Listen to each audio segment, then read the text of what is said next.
السلام عليكم ورحمة الله وبركاته. halka adiga daawanaysa waa Daa'uus Cadde channel. kusoo dhawaada walaalahay sharafta leh aan ilaahay dartiisa aan jeclahay. kusoo dhawaada subscribe kana ii saara, like kana hal ii saara, aan ii soo dhaweey markasta waxaan idhahay soo dhaweeya, subscribe ka hal igu caawiya, agtaada waxba kama ahan anigana laakiin wuxuu ii yahay dhiirigelin iyo wuxuu ii yahay wanaag. intaasaan iga codsanayaa Soomaali Maxamed. maanta waxaan ka hadli rabaa xagga gabdhahan ka hadli rabaa. gabadha maasha Allah xamdi ilaahay u naxariista, ilaahay qabrigeeda ha u waasici, gacan ka xaq daranaa dishay.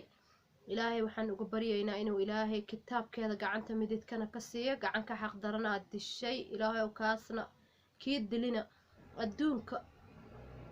imtixaanka Allah ku tuso oo ha la soo qabto, oo qofka dhiigga muslimka ma qarsooma. ilaahay ha la soo qabto,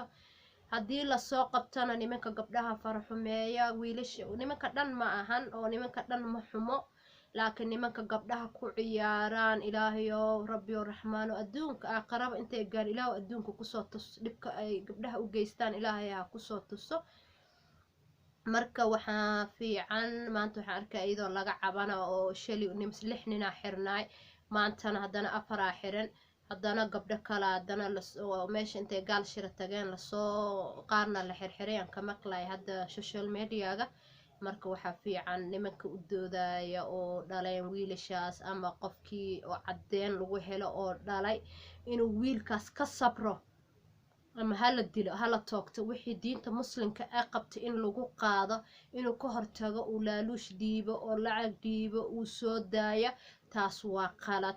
waayo biri kama gabar kale ayuu saas yeeli karaa, gabar kale uu forxumeyn karaa. teeda kale gabar muslim oo walaasha oo saas loo galay taadana biri waa ku dhici kartaa. marka waxaan dhahaa waalidka oo wiilasha garab ka siiya, wiilasha oo dhahaan maxaa la dhihi jiray marka la xiro lacaga iyo diya la qaadana iyo xaqeeda la bixina inta la iska dhaafo. maalin dhexdaas baydhabo wiil oo nin oo wiil yar farxumeeyay waa la soo qabtay, waa la toogtay.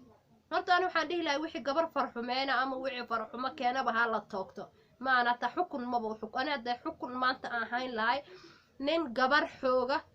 maba dhaafeenba waa dili lahay labis. sababtoo gabadha ninka aan fahmaynin inay la dhalatay, ninka aan fahmaynin inuu maxaa la dhihi jiray asagoo heli karo oo guursan kara oo gabadha doonan kara, maxaa ku kalifa inuu xoogo ama uu farxumee? maxaa ku kalifa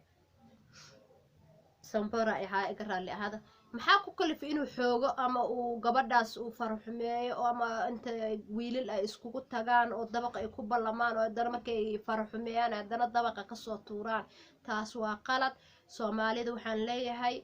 dadka oo saas sameyna haddii oo qaar maanta inta saas sameeyaan, hadda caasho camal oo maxaa ku sameeyaan sida caasho hadda midna la toogtay midna la daayay, labadaba in la toogtay ahaayeen. sababtoo qof dambo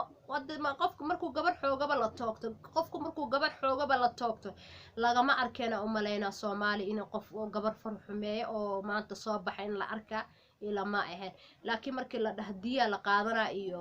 odayga fadhiisana iyo kan odayga ma aha wax maanta fadhiisana ama odayga wax oo lacagta waxaas ay bixinayaan gabadhiisa ma gabadhiisa haday ahaan lahayd lacagtaas ma qaateen. marka waxaan dhihi lahaa dadka xaqaha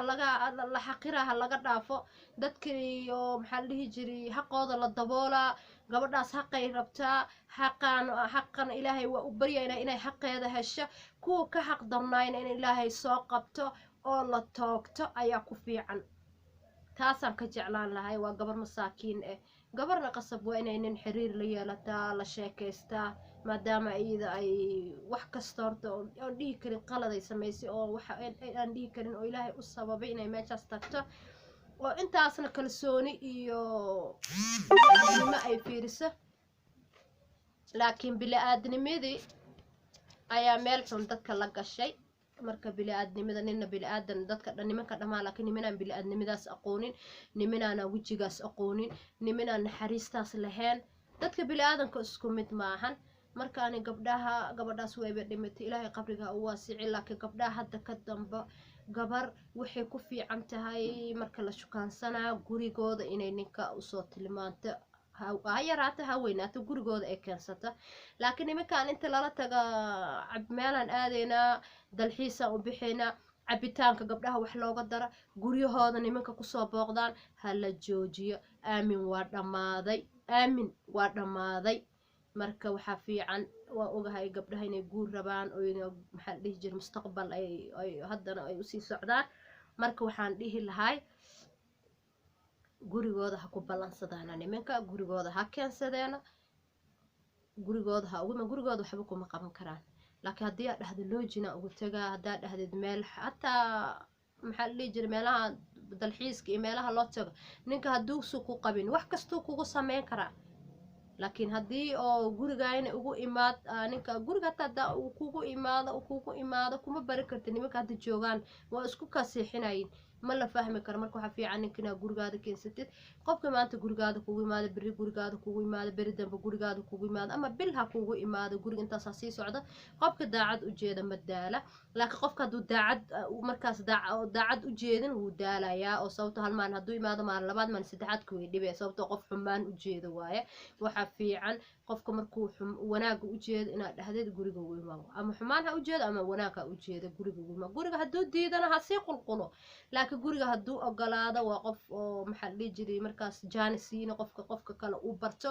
oo uu siiyey dadka waalidkeeda inay bartaan dadka oo wixii ka agdhow ay ku bartaan laakiin qof marka horeba ku dhahaa meelahaas igu imaaw loojin igu imaaw jiiradaas igu imaaw kan igu imaaw kaas aqabo uu kaa leeyahay ma lahan kaas weji uu kaa leeyahayna ma lahan adduunka hadda aan taaganay iyo kii horena isku mid ma ahan gabadha waxaa arkay sawiro soo dir kan soo dir inta lagu qasbo markii laisku xumaadan in sawirada lasoo dhigo social media marka gabdho waxaan beer maanta anaga hooyaan ahni waalidaan ahay wax maanta xanuunsanaana waa hooyo wax maanta la murugoona waa hooyo sababtoo waalidka labadaba waa isku mid laakiin